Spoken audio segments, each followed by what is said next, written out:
Entonces, ¿qué es la Biblia? Mucha gente tiene pensamientos de lo que es. Mucha gente dice, bueno, la Biblia es una carta de amor para mí. Ok, sí, en sí puede ser una carta de amor para uno. Hay otras personas que piensan, bueno, la Biblia es la palabra de Dios, pero cuando dicen la palabra de Dios piensan de que vino un ángel del cielo y vino y les entregó la Biblia. ¿Tú sabías que Dios no escribió la Biblia? La Biblia es inspirada por Dios, pero Dios no la escribió. La única parte de la Biblia que Dios escribió son los 10 mandamientos. La única parte de la Biblia Dios dice de que Dios con su dedo escribió las tablas. Es la única parte. De ahí en fuera, ninguna otra parte Dios la escribió. Más que Dios inspiró a seres humanos para que escribieran la Biblia, que eso es algo muy diferente. La Biblia, por lo tanto, tiene, como está hecha por hombres, que esa parte es muy controversial, porque la Biblia fue escrita por hombres.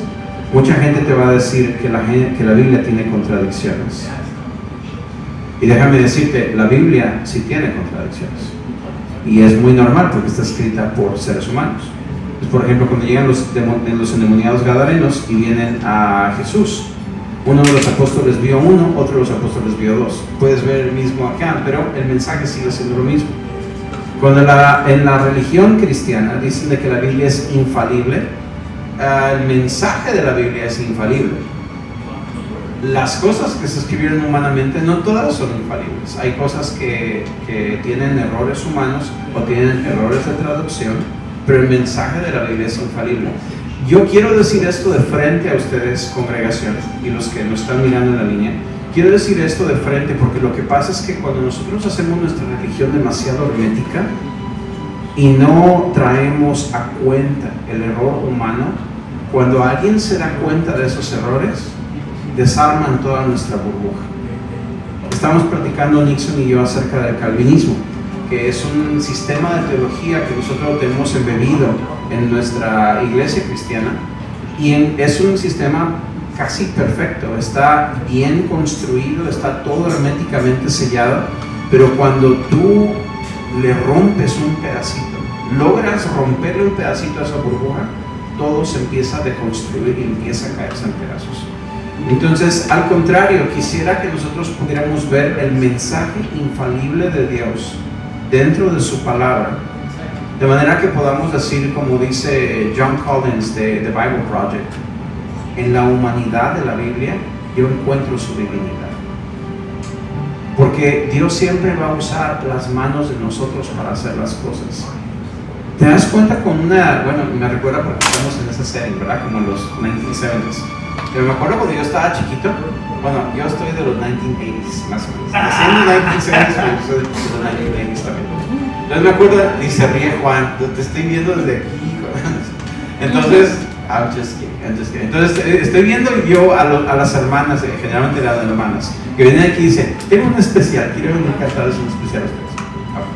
Entonces venía la hermana y empezaba a cantarnos el especial. Y ¿por qué le está diciendo a la hermana que cantaba el especial? That was really weird. Ya se me fue. Bueno, la hermana cantaba el especial, no siempre cantaba bonito. Ahí lo voy a dejar. En fin. Ahí lo voy a dejar. Ahorita me regresa al asunto del especial. En fin. Entonces, ¿cómo se escogió la Biblia? Porque yo siempre tuve esa duda de cómo nosotros venimos al conocimiento de que teníamos todos estos libros. La Biblia viene dividida en los libros del Antiguo Testamento y del Nuevo Testamento, y todos juntos forman un compendio de 66. En el Nuevo Testamento tenemos 27 libros, 27 libros, y tenemos 39 libros en el otro. Entonces, cuando tú te vienes a dar cuenta, bueno, pues ¿quién hizo esa decisión? Y no fue una decisión arbitraria. Lo único que sí te voy a decir es que para que un solo libro de la Biblia, vamos a decir que tú tengas una carta de Pablo, y para que esa carta sobreviviera, tuvo que ser derramada muchísima sangre. Es para poder decir que si tu familia estaban guardándose de todas las cosas horribles que Nerón estaba haciendo en aquel tiempo, o Diocleciano, que es otro emperador romano, está haciendo cosas horribles, tenías tú que guardar esa carta y tenerla bien guardada y esconderla, y estar dispuesto a pagar con tu sangre y la sangre de tu familia si te descubrieron. Entonces, no todos los libros la hicieron así. muy pocos libros llegaron a ese filtro. Entonces el filtro de sangre fue el primero. El segundo filtro fue si el autor que estaba escribiendo este libro es legítimo, porque hubieron muchas personas que inclusive se hicieron pasar por Jesús escribiendo cosas y esos libros no la pasaron. Entonces ese compendio finalmente llegó, y más o menos como por el año 400, en un concilio de mucha gente, vale la pena mencionar el nombre tal vez, el concilio de Cartagena. Ahí fue donde ellos finalmente dijeron, estos son los libros que comprenden la Biblia, y ahí están. Pero se pone más complicado porque hay tres diversas maneras en las que la Biblia fue impresa, o la que la Biblia fue compartida.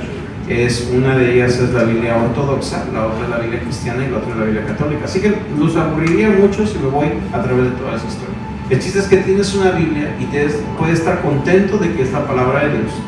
¿Por qué tantos libros? ¿Por qué no tiene menos libros? Yo vi en una ocasión en el libro del Éxodo, cuando está hablando Moisés acerca de la lámpara. ¿Han visto esa lámpara judía? Que es una lámpara que es un tallo así, extiende en varias ramitas. La menora. La menora. Entonces, la menora es un símbolo del árbol de la vida. Entonces, en esa menora, cuando tú te has dado cuenta, te has puesto a leer el libro de Éxodo o Levítico, cuántos detalles dice de los enseres del templo. Pero te dice los detalles como que está tratando realmente de pintar la imagen con palabras. Y voy a ser honesto, es bien aburrido leer esa sección. Bien aburrido. Pero tú vas leyendo todo eso y esos detallitos de la menora son 66 detalles. Son 39 detalles de un lado y son 27 del otro. Lámpara es a mis pies tu palabra y lumbrera mi camino. Entonces yo puedo estar seguro de que la palabra que tengo allí, los 66 libros, Dios realmente quiso que los tuviera yo allí. O sea, las pinturas proféticas están allí. Y eso me lleva, esto que les voy a mencionar ahorita, no los quiero aburrir, pero quiero hacerlos pensar. Si logro hacerlos pensar en este mensaje, ya estuvo. Y si se llevan mis notas, llévense las notas, léanlas. Yo llego hasta donde pueda y el resto léanlo ustedes. Porque todas las cosas que están aquí en los puntos, realmente quiero que lo estudien, que lo tomen en cuenta para que lo puedan entender. Pero todo esto que se encuentra aquí es importante porque yo estas preguntas yo me las hice. Y yo pensé, ¿cómo es de que sé que tengo la verdad? ¿Cómo sé que la Biblia es la palabra de Dios?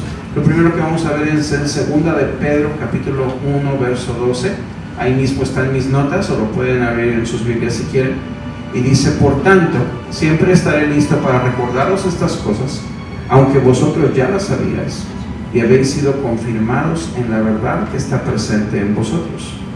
Y considero justo, mientras esté en el cuerpo, estimularos recordándoos estas cosas, y sabiendo que mi separación del cuerpo terrenal es inminente, tal como me lo ha declarado el Señor Jesucristo.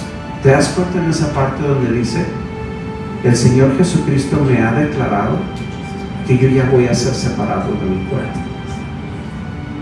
Pablo hace lo mismo. Él dice, yo ya estoy a punto de ser derramado como un sacrificio sobre el altar de Dios. Pedro ya sabe que ya se va a morir. Entonces lo que él dice, verso 15, también yo procuraré con diligencia que en todo tiempo, después de mi partida, podáis recordar estas cosas. Y aquí los apóstoles nos están recordando, están diciendo, yo ya me voy, pero les voy a dejar por escrito las instrucciones. Es lo que yo haría. Si yo supiera un momento que me voy a morir, lo primero que voy a hacer es que voy a pensar en mis hijas. Y les voy a decir, les voy a dar instrucciones para cuando yo me vaya. Para que aun cuando yo me vaya, mi voz resuene en la mente de ustedes. Arregla tu cuarto. Yes. Cuida a tu mami. Entonces dice, porque cuando os dimos a conocer el poder y la venida de nuestro Señor Jesucristo, no seguimos fábulas ingeniosamente inventadas, sino que fuimos testigos oculares de su majestad. Este es el verso 16. Los judíos eran muy creativos en su manera de escribir, súper creativos en su manera de imaginar las cosas. Y lo que está diciendo Pedro, estas no son imaginaciones. Esto que les estamos diciendo a ustedes son oráculos de Dios, son palabras que vienen de Dios. Son cosas santas y especiales que Dios quiere que nosotros sepamos. Entonces, y eso es lo que sucede. Mira, hubo un tiempo en que la Biblia, cuando fue escrita, Pablo dijo, un día van a venir lobos rapaces a la iglesia y ellos van a venir y van a llevarse a muchos, y es allí en ese contexto donde el apóstol Pablo dice, el amor de muchos se enfriará. ¿Han oído ese verso alguna vez? ¿Sí? Bueno, entonces, y casi siempre que lo han escuchado, se los han dicho porque alguien les ha predicado que eso es mañana, que el amor de muchos se enfriará y que la iglesia va a entrar en apostasía. Pero lo que yo estoy viendo en el mundo es algo totalmente diferente, porque desde que tenemos la Biblia en las manos, este evangelio no para de predicarse. Millares de personas están encontrando a Cristo el día de ahora. Entonces, ¿qué es lo que está hablando aquí Pablo?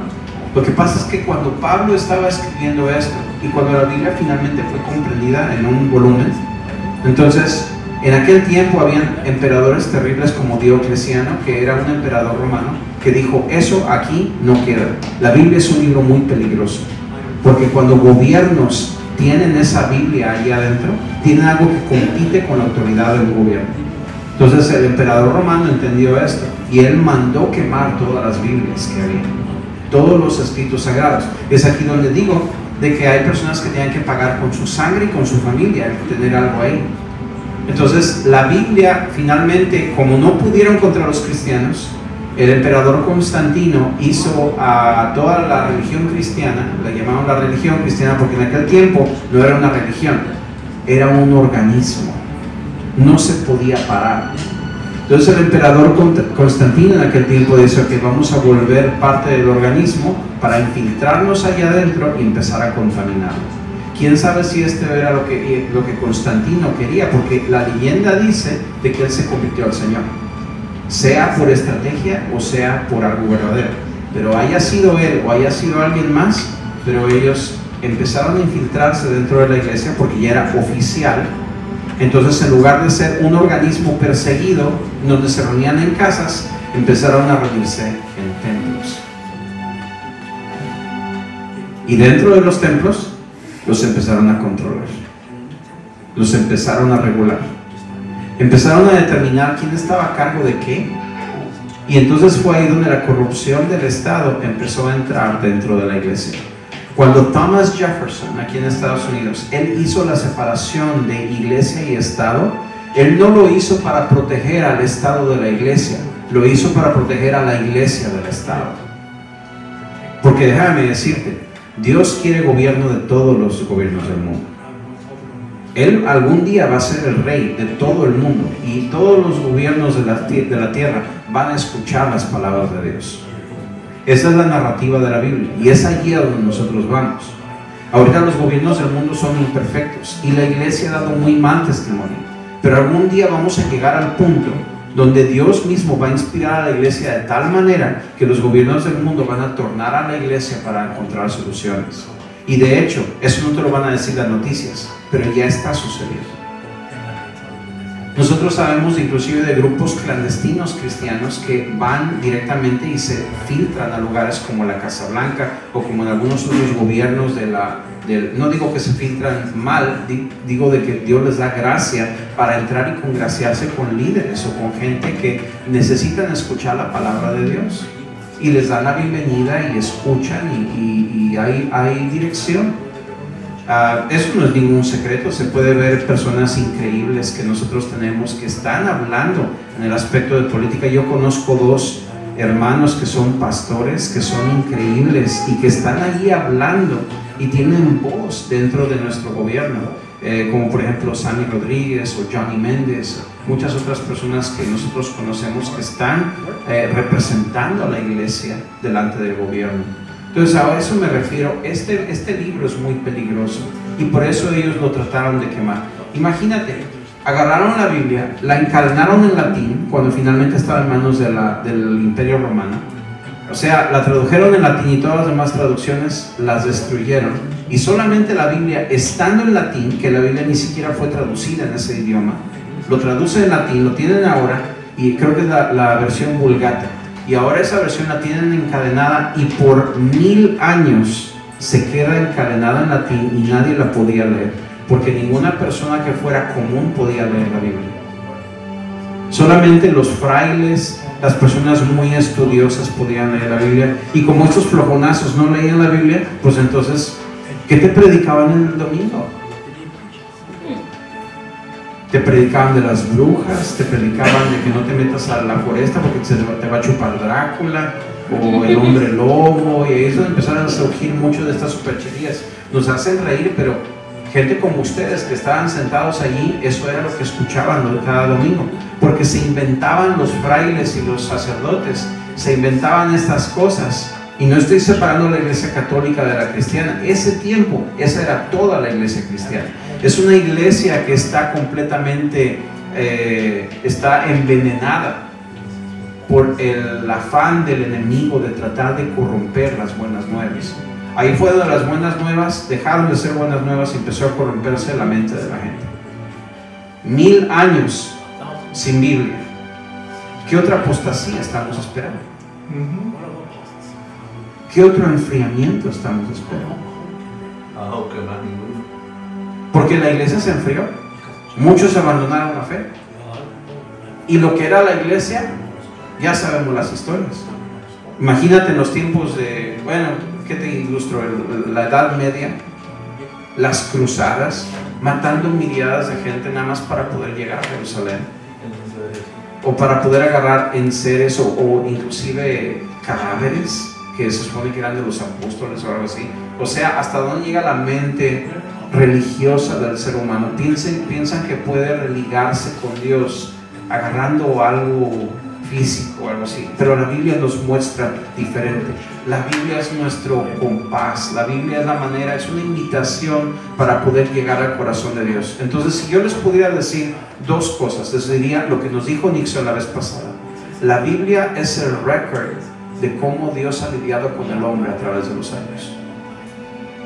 Es el récord de todos los pactos que Dios ha hecho con el ser humano y cómo Dios está tratando de alcanzar. Pero la Biblia es también una invitación para conocer a Dios.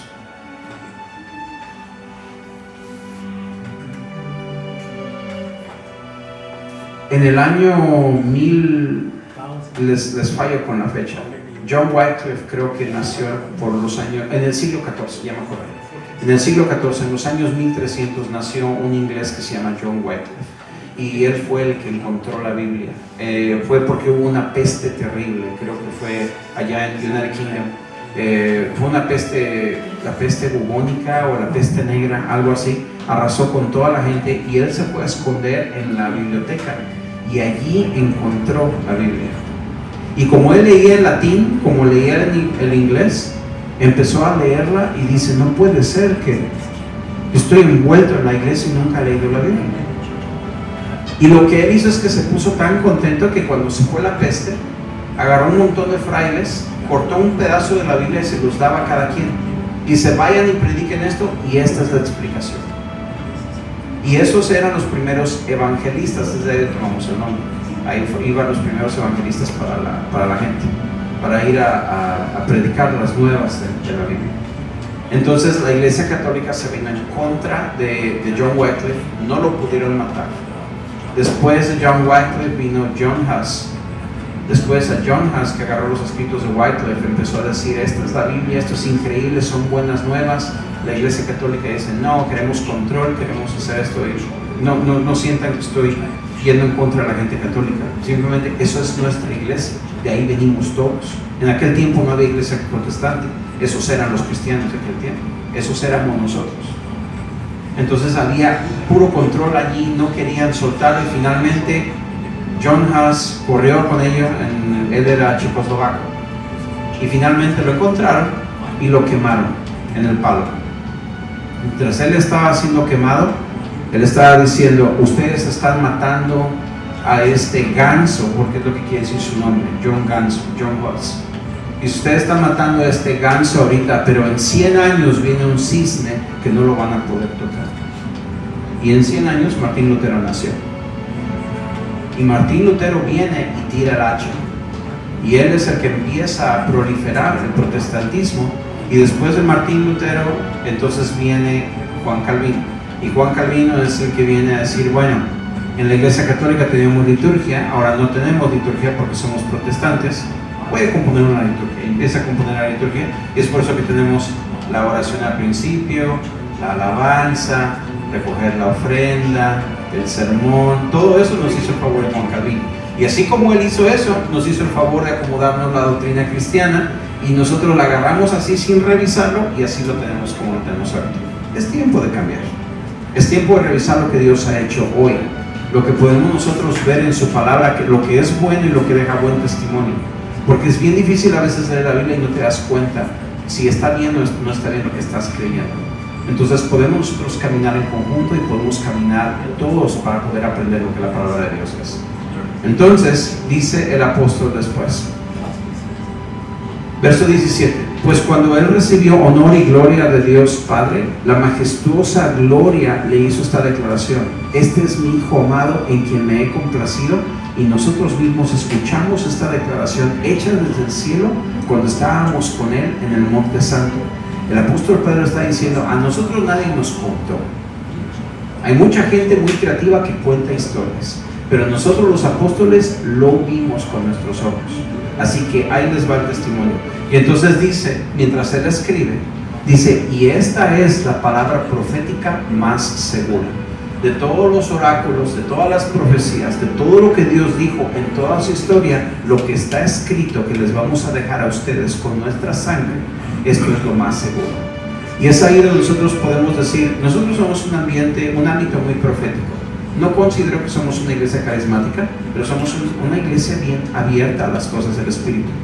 Pero por sobre todas las cosas que nosotros oigamos, profecías, sueños, todo esto, la palabra de Dios es nuestra ancla, es la palabra más segura que nosotros tenemos. Y ahí es donde nosotros podemos anclar todo lo que nosotros oímos en el ámbito profético y venir y anclarlo en la palabra de Dios. Porque Dios no está en contra de su palabra, Él no está dividido. El otro problema es de cuando la persona que está dirigiendo, o los que estamos dirigiendo, o inclusive entre nosotros, cuando no entendemos la Biblia bien, y cuando Dios realmente sí está hablando, pero nosotros estamos malinterpretando su palabra. Un pastor mío solía decir: Dios no contradice su palabra, pero Él sí contradice nuestra manera de interpretarla. Y eso siempre va a ser así. Siempre estamos aprendiendo constantemente. Entonces el apóstol dice así, dice: la palabra profética más segura, a la cual hacéis bien en prestar atención como una lámpara que brilla en un lugar oscuro, hasta que el día despunte y el lucero de la mañana aparezca en vuestros corazones. Pero ante todo sabed esto, que ninguna profecía de la Escritura es asunto de interpretación personal. Bueno, ahorita llego ahí. Primeramente dice el apóstol que la palabra de Dios brille en los lugares más oscuros. No todos ustedes han visto la película El Señor de los Anillos, a mí me encantan esas películas. Pero hay un momento en el cual Frodo, que es uno de los personajes centrales, le dan como una botellita de cristal que tiene una luz adentro. Y dice que esta luz te ayude a brillar en el momento más oscuro de tu vida. Y resulta que en la última película, El Retorno del Rey se llama, se mete Frodo a una caverna y encuentra una araña del tamaño del edificio. Y ahí la araña se lo quiere comer, a aquellos que les gustan las arañas, está bien padre la araña que está ahí. Entonces él agarra la botellita y la hace brillar y la araña se espanta y se hace para atrás, pero es porque tiene esa botellita y resuenan las palabras de la persona que le dio la botellita, que esta botellita brille en el momento más oscuro de tu vida. Y fíjate que la Biblia, cuando nosotros estamos caminando en momentos más oscuros, brilla de una manera increíble. Nosotros hacemos mucho énfasis en esta iglesia que la Biblia tiene que leerse en contexto.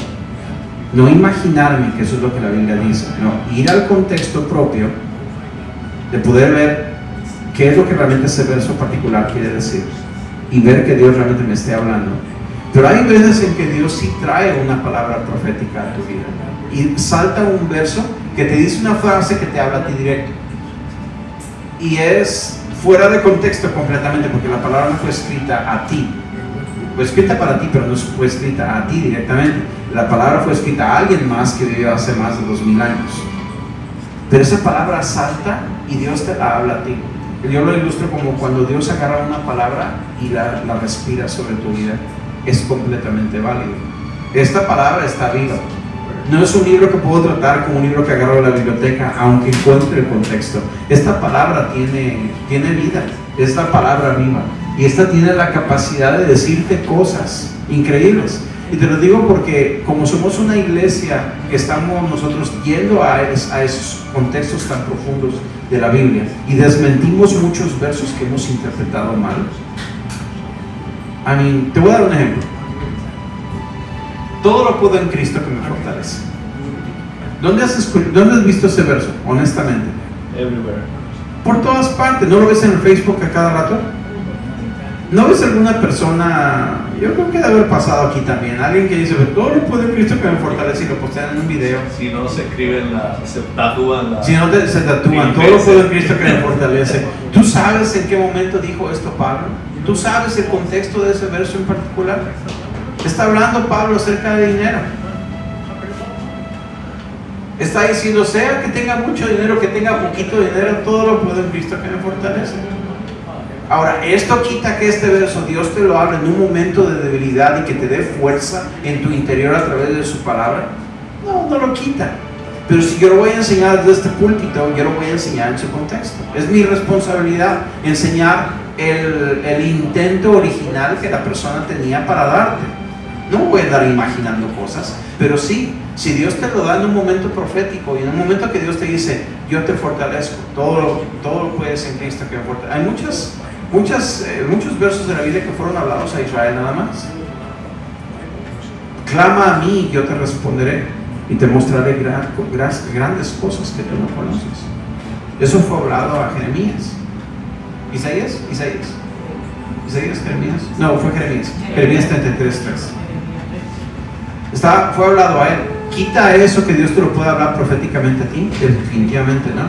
Entonces yo puedo agarrar la palabra para mí, pero no la saquemos fuera de contexto, porque cuando yo me topo con versos, como por ejemplo, he aquí que Él viene con las nubes, y todo ojo le verá, y los que le traspasaron, y todos los linajes de la tierra se lamentarán sobre Él. Para empezar, la palabra tierra está mal traducida. No es la palabra tierra, es la palabra región. Entonces, eso quiere decir que todos los linajes de Israel se lamentarán sobre Él. ¿Por qué veo eso? Porque en el libro de Daniel habla la misma cosa. He aquí que Él viene con las nubes y todos lo van a ver y todo Israel se va a lamentar porque Él llega. Entonces ya me doy cuenta de que ese verso no está hablando de mi futuro cuando Cristo venga, está hablando de Israel cuando Cristo iba a venir en juicio contra ellos. Porque casi siempre cuando la Biblia dice que Dios viene en las nubes, viene de malas, viene en juicio, no viene de buenas.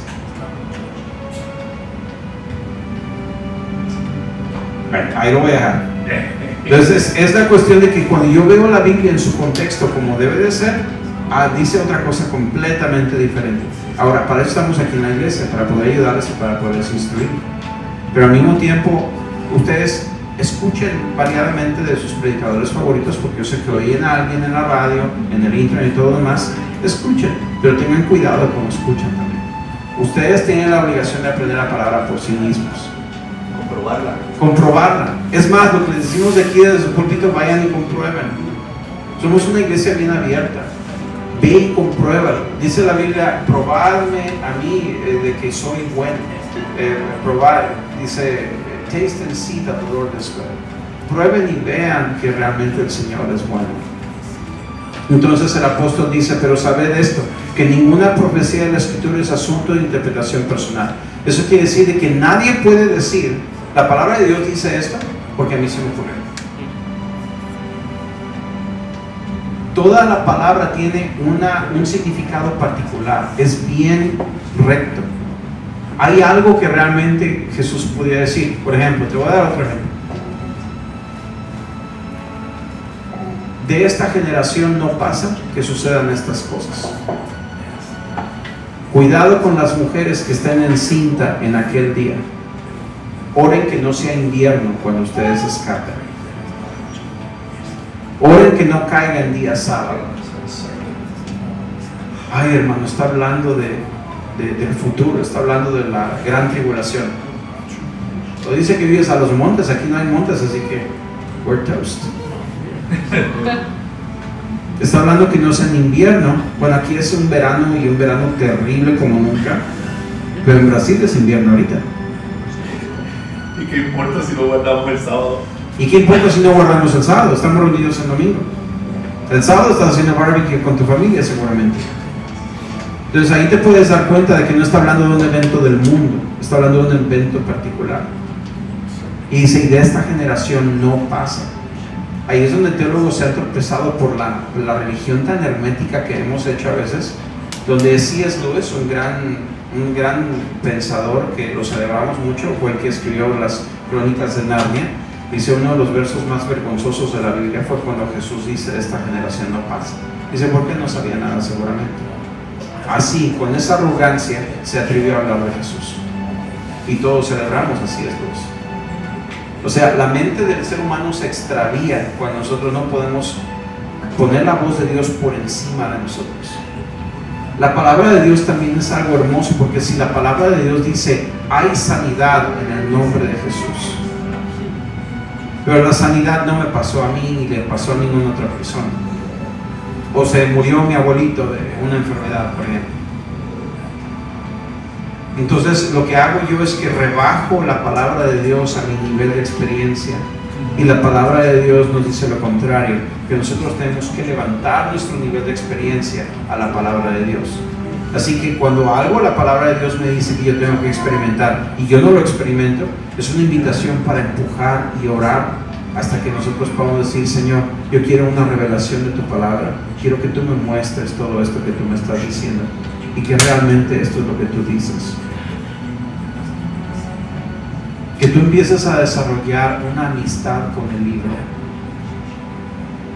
porque la palabra de Dios sí tiene mensajes, y sí tiene mensajes muy directos, pero tiene también pequeños mensajitos que son increíbles.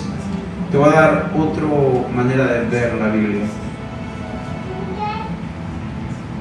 Había una señora que no es cristiana, es una señora judía, es una doctora, que ella tenía un programa de radio. Y en ese programa de radio ella dice, el ser homosexual es una abominación. Y está escrito en el libro del Levítico. Y la señora tiene toda la razón. O sea, la Biblia realmente dice eso, dice que la homosexualidad es una abominación delante de Dios. Entonces, pero la persona que le escribió fue una de las personas que son uno de sus escuchas.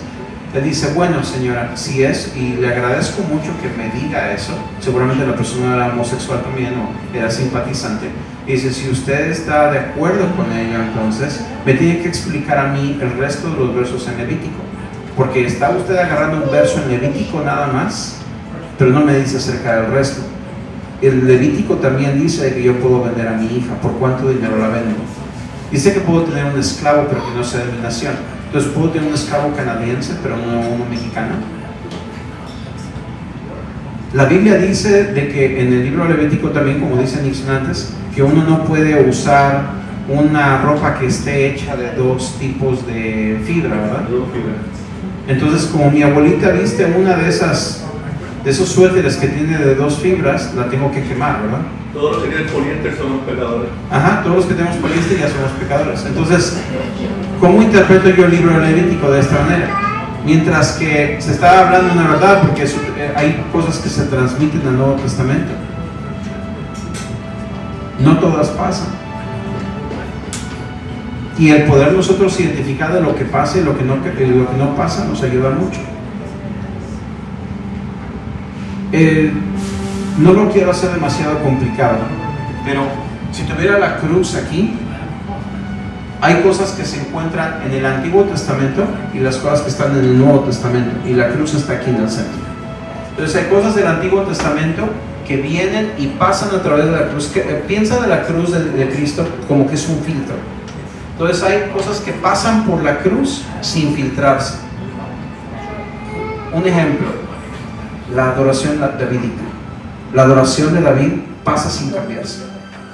Es más, la hacemos mucho mejor en el Nuevo Testamento. Adoramos con todo el corazón. Hay cosas que no pasan a través de la cruz. Un ejemplo, los corderitos, el andar degollando corderos aquí afuera en el patio. Eso ya no pasa en la cruz de Jesús. ¿Por qué? porque el Cordero de Dios fue sacrificado por toda la humanidad. Piénsalo. Antes de la cruz, matabas un corderito, Dios lo recibía. Después de la cruz, matas un corderito, ¿cómo ve Dios eso? Es una abominación. Porque le estamos diciendo a Dios, no quiero a Jesús. Yo voy a matar a mi propio corderito, a ver cómo le haces. Te estás dando cuenta de esto y entonces vas a empezar a darte cuenta por qué Dios tuvo que destruir el templo, tuvo que destruirlo todo. Porque si no, seguirían matando los corderitos y todo eso. Ay, hermano, pero van a construir el tercer templo. No, el tercer templo somos nosotros. No necesito un tercer templo. Y si construyen un tercer templo y empiezan a matar corderitos, ¿crees que Dios va a recibir eso? Jesús es total. Él lo hizo todo, como Nixon mencionó la vez pasada. Jesús lo hizo todo. Y nos enteramos en la palabra de Dios. Entonces, hay cosas que pasan sin filtrarse por la cruz. Hay cosas que no pasaron por la cruz. Y hay cosas que cambian por la cruz. Como por ejemplo el día sábado. El día sábado cambia en la cruz. Porque el día sábado antes era un día. Ahora el día sábado es una persona. Pero se pone esto más intenso todavía, porque entonces yo no entiendo por qué en el libro de Levítico dice unas cosas tan horribles y luego tanta gente que se murió y todos esos genocidios y qué Dios tan feo se mira en esas páginas. ¿Nunca te han preguntado eso? Pero entonces cuando tú te empiezas a dar cuenta de algo, la Biblia la toma la gente como si fuera un mapa, como si fuera un mapa bien grande y nosotros fuéramos cartógrafos. Entonces agarramos un mapa así, lo extendemos ahí en el piso y empezamos, o en una mesa, y decimos, esto es palabra de Dios, esto es palabra de Dios, esto es arbitrariamente, totalmente. Pero una persona que entiende la palabra de Dios se da cuenta que uno no puede agarrar y poner todos los mapas así y decir, esto es palabra de Dios. Uno tiene que agarrar esos mapas y los tiene que poner uno encima del otro y poner el mapa más verdadero hasta arriba, pero todavía tener en cuenta el mapa que está abajo. En mis notas en algún momento van a encontrar una imagen así de varios mapas. Es eso lo que estoy tratando de ilustrarles. Les voy a ilustrar de esta manera. Vamos a decir que en este edificio aquí estamos en el año 2023. Vamos a decir que en el año 1900 esta iglesia no estaba aquí. ¿Qué era este lugar? A lo mejor era un campo. Entonces el mapa del 1900 se va a ver diferente al año 2023. ¿Cuál es más verdadero? ¿Son verdaderos los mapas? Sí. Sí, los dos son verdaderos. Pero ¿cuál es más verdadero que el otro? El mapa de ahorita, porque es aquí donde está el edificio ahorita. Entonces nuestro mapa de arriba es el Nuevo Testamento. Entonces tienes el mapa de más abajo, que es el mapa de David. Es el tiempo de David, donde hay un conjunto de cosas que hablan acerca de David, las promesas que Dios le hizo a David. Tienes otro mapa más abajo, que es el mapa de Moisés. Ahí es donde tienes la ley levítica y todo lo demás. Y es así donde Dios trató con la gente en ese tiempo. Y esas cosas particulares ya no son el mapa de arriba, porque el mapa de arriba ya se fue sobrescrito. Vamos a suponer que aquí, antes de ser la iglesia, había un cementerio.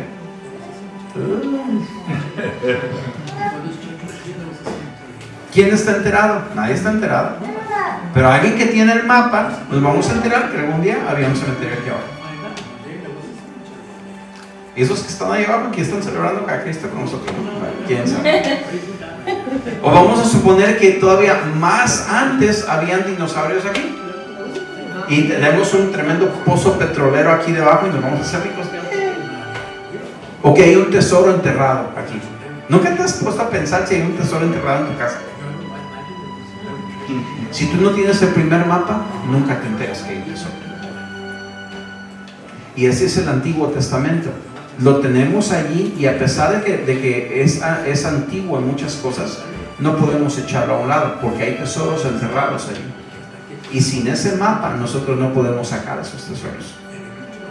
Es más, si yo puedo entender la geografía, entonces yo puedo poder entender si puedo construir fuertemente sobre esa geografía también. Por eso necesito el Antiguo Testamento para que me explique el Nuevo, y el Nuevo toma aún más fuerza, ¿sí? Entonces es otra manera de ver la Biblia, de manera que cuando alguien venga y te rete y te diga, bueno, es que yo no entiendo esos versos tan feos que están en la Biblia, porque eso es un mapa distinto. Esos mapas han cambiado. En el Nuevo Testamento tenemos el mapa más reciente, y ese mapa es Jesús. Todas las cosas de la fe, todas las cosas de la Biblia, todo lo filtras a través de Jesús. ¿Cuántos han leído la Biblia aquí? ¿Por dónde empezaste a leerla? ¿Por Génesis? ¿Quién más? ¿Por dónde empezaron a leerla? ¿Empezaste por Apocalipsis? Bravo. Eres valiente. Bravo, dicen ustedes, ¿verdad? Y el Apocalipsis, nada más para decirte, voy a darte otra trivia acerca del Apocalipsis. La gente piensa que el Apocalipsis es acerca de nuestro futuro. En parte, ¿sí? Hay partes. El Apocalipsis 21, 22 hablan acerca de cuando lleguemos al futuro, cuando Dios ya quite al sol, lo quite de allí y se ponga Dios como el sol. Habla de cuando nosotros estemos en la eternidad gozosos con Jesús para siempre. El Apocalipsis es la revelación de Jesucristo, no es la revelación del Anticristo. Es más, el Anticristo ni se menciona en el Apocalipsis. Y luego en 1 Juan dice que el Anticristo fue vencido, que está bajo nuestros pies. Aún se manifestara en carne, está bajo nuestros pies. Pero el Anticristo no es una persona, el Anticristo es un espíritu. Y todo lo que hace este espíritu es decir que Jesús no es Dios. Es el espíritu del Anticristo. Entonces, ¿de dónde salieron todas estas imágenes y el Anticristo y todo esto? Es mala pizza, teología de mala pizza. Porque yo me voy solo a lo que está escrito, no a las imaginaciones que celebramos en muchas de nuestras denominaciones. Vamos directo a lo que la Biblia realmente dice. Y la Biblia dice que el Anticristo es un espíritu que ha habitado a muchas personas y puede habitar aún a tu vecino, aún a alguien de tu familia. Puede habitar el espíritu del Anticristo dentro de esa persona, porque niegan que Jesús es Dios. Pero el libro de Apocalipsis también tiene las 7 copas y tiene los 7 sellos y tiene toda esta historia de destrucción y dragones y bebés y todo esto. Y es lo curioso porque la manera de escribir de los judíos, ellos tenían una manera particular de cómo escribir las cosas, donde daban un punto aquí y un punto acá, y esos puntos resuenan entre ellos. Y en otro punto aquí, otro punto acá, y esos puntos resuenan también. Tienen un punto clímax en el centro, y eso dibuja un arc, dibujan una, pues sí, le llaman un arco. Entonces en ese arco están hablando de la historia. Entonces cuando ves las 7 copas y ves los 7 sellos, son 2 arcos y están hablando la misma historia. No están hablando una continuación de sucesos, están hablando los mismos sucesos pero vistos desde 2 polos diferentes, porque a los judíos les encantaba hacer eso. Y cuando ves al apóstol Juan hablando del Apocalipsis y diciendo estas señales y esto y todo lo demás, está hablando de la caída de Jerusalén que estaba pronta a ocurrir. Así como Ezequiel estaba diciendo de la caída de Jerusalén que estaba pronta a ocurrir, porque Jerusalén cayó 2 veces. Entonces Ezequiel está hablando de la primera caída, Juan está hablando de la segunda caída. Y presta también cosas de Daniel y empieza a traerlas al Apocalipsis. Entonces, pero no es un libro que le tengo que tener miedo, le tengo que tener mucho respeto, pero no le tengo miedo. La Biblia está ahí para poder transformarte, no solamente para poder informarte. Lo que hemos hecho es que hemos informado a tantísima gente de lo que la Biblia es y lo que la Biblia no es, pero no hemos visto la transformación de mucha gente porque no es filosofía de meterla dentro de la cabeza. Es de nosotros poder ver el mensaje contundente de la palabra de Dios. Y la palabra de Dios tiene 4 mensajes. Que yo pueda, tiene mucho más que eso, pero lo que yo pueda ver mensajes claros. El primer mensaje es de que la Biblia no es un fin en sí misma, pero es el principio de un fin. En Juan 5:39 está Jesús con los fariseos, está peleando con ellos. Y me encanta en una película donde Jesús viene y le arranca la ley a uno de los fariseos, se la quita de las manos y empieza a decirle a la gente: ustedes buscan en este libro la vida eterna, pero este libro habla acerca de mí, y ya ahorita que estoy caminando con ustedes no quieren venir a mí para que yo les dé la vida. Mucha gente alrededor tuyo van a tener un montón de filosofías, un montón de estilos de vida, un montón de maneras que ver. Entonces Jesús dice: esa Biblia que estás tratando de leer habla de mí. Quieren venir a mí, porque yo soy el que tengo la vida eterna. Porque no va a ser por celebrar una religión que vas a entrar a la vida eterna, es por venir a mí, porque yo soy el camino, la verdad y la vida, y nadie viene al Padre a través de mí. O yo voy a ir al cielo de alguna otra manera. No, es que no hay cielo sin Jesús. No hay cielo sin Jesús. Y si tú rechazas a Jesús en esta tierra, ¿cómo vas a querer ir a una eternidad donde Jesús es todo? Yo creo que me está entrando aquí los mensajes que tal vez hablaban desde ese púlpito antes.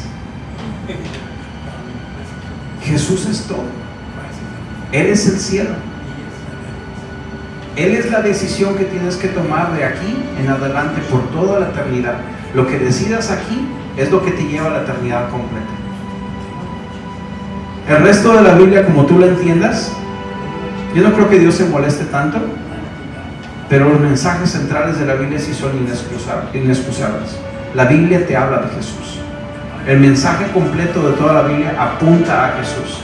Es lo que Él está diciendo aquí en Juan 5:39. No me la estoy inventando, está escrito allí. Ustedes piensan que en esta Biblia tienen la vida eterna. Nosotros lo colgábamos en cuadros en nuestras casas. Escudriñad las Escrituras porque creéis que en ellas tenían. No dice escudriñar. Dice: ustedes la escudriñan y no me ven. Eso es lo que se quiere decir. Es una acusación. Ustedes agarran esta Biblia, la leen mucho, pero no vienen a mí nunca. Entonces la Biblia es una invitación a conocer a Jesús. La Biblia es una invitación a conocer a Jesús. Ese es su mensaje principal. El mensaje número 2 de la Biblia es el carácter, el corazón y la intención de Dios para la creación. Jesús le dijo a Felipe, porque Felipe le dice: muéstranos a Dios. Y dice: he estado contigo todo este tiempo y no me has visto. Si me has visto a mí, has visto al Padre. No, pero es que nosotros conocemos a un Padre que mata gente, conocemos a un Padre que está enojado, que tira fuego y azufre sobre Sodoma y Gomorra. Hacemos lo mismo aquí en Samaria. Y Jesús dice: no saben de qué espíritu son, párenle. Pues, entonces, ¿qué? ¿Eso es lo que sabemos de Dios? Y dice: no. Como Dios es como yo lo estoy mostrando. Él siempre ha sido así. Pero entonces, ¿por qué cayó fuego sobre Sodoma y Gomorra? Esa es una historia para otro día. Lee tu Biblia, pregunta. Pero Dios no es así. Ese no es su carácter normal. Te lo ilustro de esta manera. En mi casa mis hijas me conocen. ¿Estoy contento la mayoría del tiempo de mí o estoy enojado la mayoría del tiempo? Ay, qué chula. Normalmente estoy contento. Me porto bien con ellas, las amo, las acaricio. Cuando yo acerco mi mano a mis hijas, ¿sí? Hay hijas que se agachan luego porque ya saben que les va a venir la mano del papá. Yo acerco mi mano a mis niñas y las acaricio, juego con ellas, lo que tenga que hacer. Pero mi mano es una mano dulce para ellas. Hay otros hijos que tienen miedo de la mano de su papá. Y a veces que nos han predicado a un Dios que cuando nos hace así, nos agachamos para ver qué nos va a hacer. Y Dios no es así. Dios nos vino a mostrar que Dios es un Dios que por lo normal Él viene y nos acaricia, nos ama, nos abraza, nos apapacha, nos da de besos. Es un Padre que nos ama. Pero también cuando nos portamos mal, y ella sabe, cuando nos portamos mal, nos cae papá encima. Y dice el apóstol Pablo: mirad la bondad y mirad la severidad de Dios. Porque Dios es amoroso y severo, pero por lo regular es más amoroso de lo que Él es severo. Él espera mucho. Por eso es que Él habla de sí mismo, como mencionó Nixon la vez pasada. Dios, grande en fidelidad, grande en amor leal, grande en misericordia.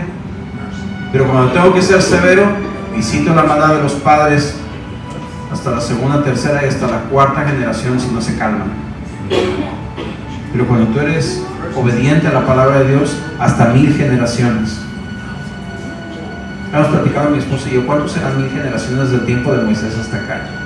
Le pregunté a ChatGPT, a ver cuántas generaciones son desde Moisés hasta acá, y me dice que aproximadamente como 127 generaciones apenas.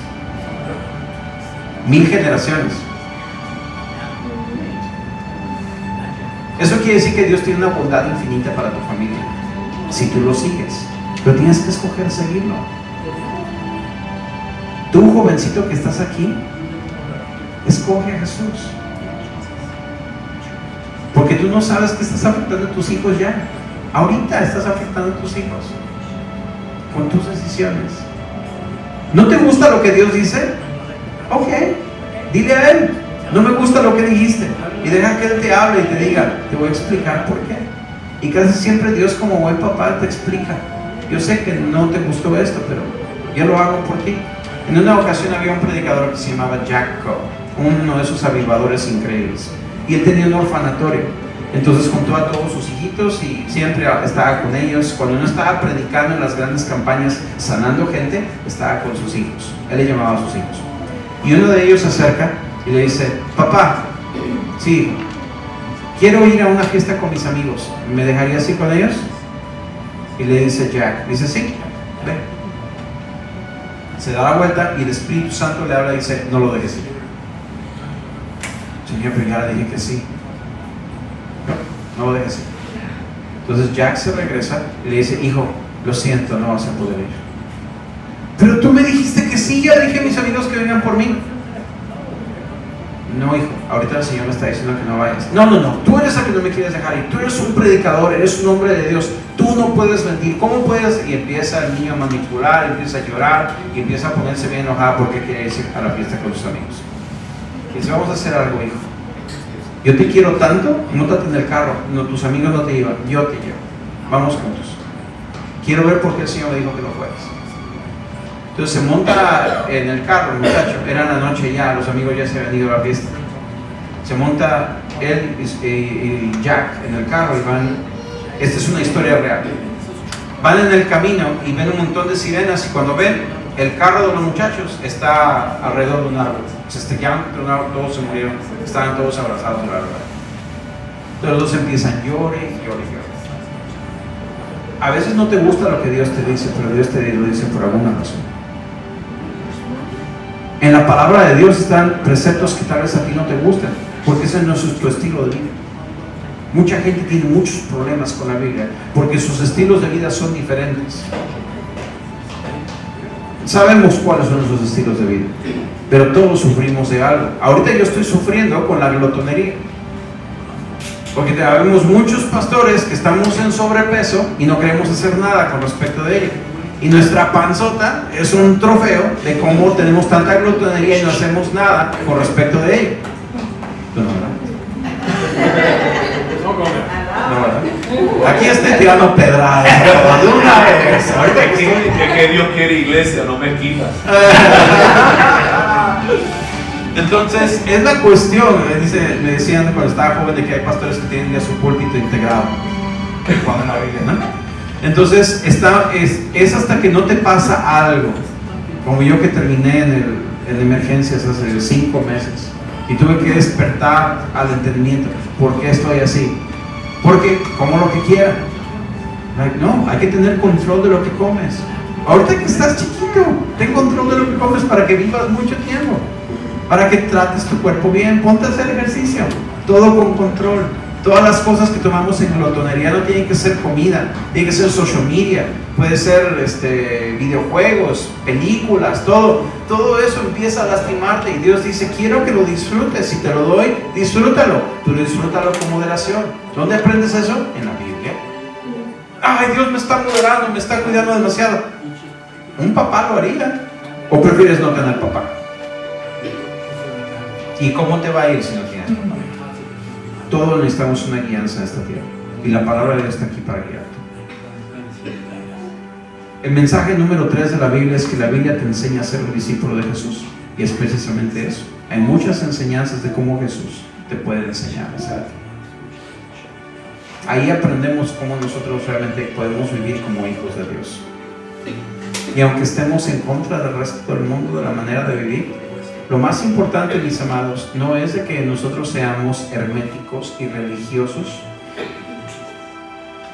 Es como los fariseos, que ellos se lavaban las manos todo el tiempo para todo, y eso es una práctica muy buena. Hoy en día nos lavamos las manos para todo porque sabemos que nos enfermamos y no lo hacemos, pero en aquel tiempo ellos lo hacían por religión. Y lo primero que le preguntaron a Jesús: ¿por qué tus discípulos no se lavan las manos? O sea, nada por religión, pero que nosotros podamos entender lo que realmente la voluntad de Dios es, y que nosotros lo podamos practicar correctamente, que cuando seamos discípulos de Jesús, lo que salga de nosotros sea amor y no religión. Todo lo hago por amor, que la gente pueda darse cuenta de que tú eres cristiano, no porque sabes tanta Biblia, porque sabes tanto de tu religión, que sepan de que son cristianos porque algo sale de ti cuando estás en medio de ellos. Les encanta que estés con ellos porque hay tanto amor en tu vida que hasta la gente se te acerca y empieza a platicar contigo. Que pueda haber sabiduría de tu boca cuando estás en medio de, inclusive de gente mundana que no conoce al Señor, que puedan ellos absorber de lo hermoso que hay de Dios en ti, y cuando ellos empiezan a platicar contigo, ya fueron a la iglesia, porque tú eres la iglesia. Y si es necesario, tráelos. Y el último mensaje de la Biblia que tengo aquí en mis notas es de que Dios está restaurando su creación para la institución del reino de Dios desde el principio hasta el final. Este mundo le pertenece a Dios y Dios lo quiere de regreso. Él lo va a limpiar, lo va a hacer nuevo, pero es este mundo. Dios ama este mundo, y todo lo que hemos hecho con este mundo, Dios quiere que lo limpiemos. Él quiere limpiar este mundo y nos quiere usar a nosotros para limpiarlo. Esos son los 4 mensajes principales que encuentro en la Biblia. Todas las demás notas se quedan con ustedes. ¿Les dio miedo? Pensaba que iba a predicar todas mis notas.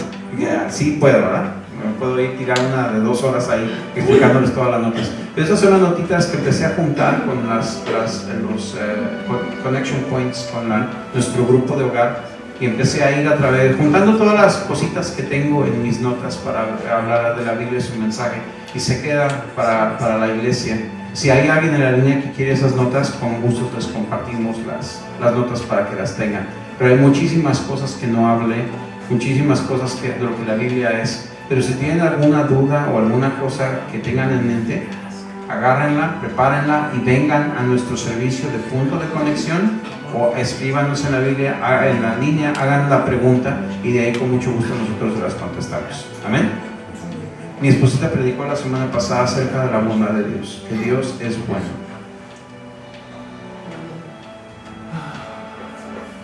Y yo termino con eso. Dios es bueno.